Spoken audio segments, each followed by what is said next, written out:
inside traders or un-American traitors, wielding the mass media for deception? Let's see.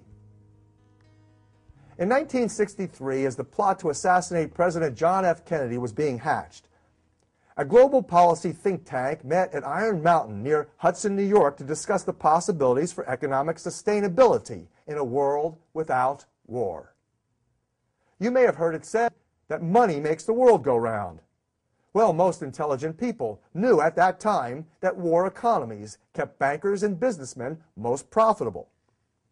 So the big question asked and answered in the report from Iron Mountain on the desirability and possibility of peace regarded the possibility of transitioning into the 21st century, keeping growing populations manageable and large corporations in business.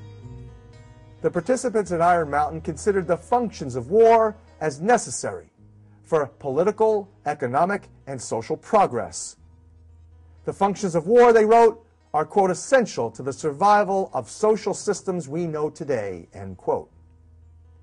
Under political requirements, the report stated, a viable political substitute for war must posit a generalized external menace to each society of a nature and degree sufficient to require the organization and acceptance of political authority. In other words, a form of controlled life with threats other than large-scale devastating wars was considered. A way to control populations without destroying expensive infrastructures, roads, utilities, and real estate, as in past world wars. This report provided economic substitutes for war and suggested developing a comprehensive social welfare program and a giant open-ended space research program, both of which we have today. Political substitutes for war included, quote, an omnipresent, virtually omnipotent international police force, end quote. The current global war on terrorism assures this. And fictitious alternate enemies, about which this documentary speaks, is evident in today's focus on terrorism. But who are the deadliest terrorists, really? Do contemporary terrorists seek social control through a, quote, modern, sophisticated form of slavery? Ecological bioterrorism and human genetic destruction was also recommended by the report from Iron Mountain think tank.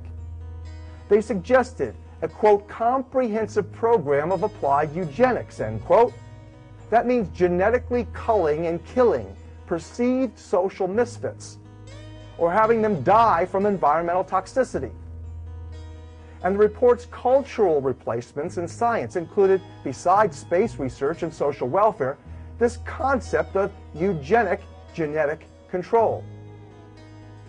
In essence, these policy analysts, representing global industrialists, concluded that viable alternatives to traditional warfare could be made available to keep the world's economies going and the burgeoning populations controlled.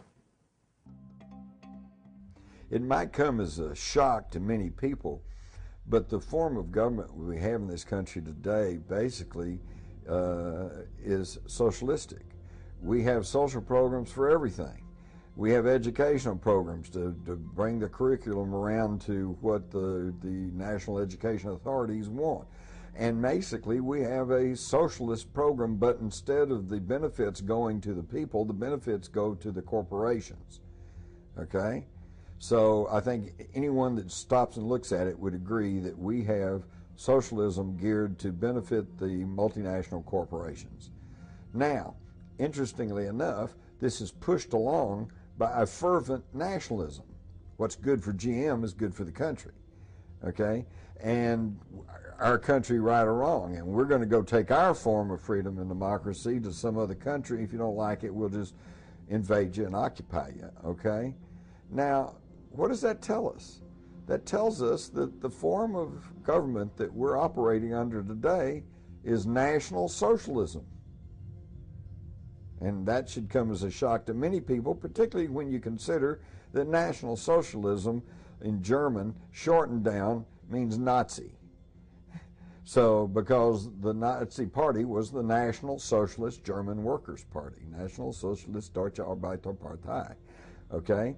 And so they shortened it to Nazis. And by the way, that was a form of fascism, okay? And the man who coined the term fascism was Benito Mussolini in Italy. But Benito Mussolini himself said that fascism really wasn't the proper term, that it more correctly should have been called corporatism. And that is simply when you have the corporations running the country and controlling the government. Now, this is what we saw in fascist Italy. This is what we saw in Nazi Germany. But the difference is this. In those countries, but before World War II, the state took over the corporations. In the United States today, the corporations have taken over the state.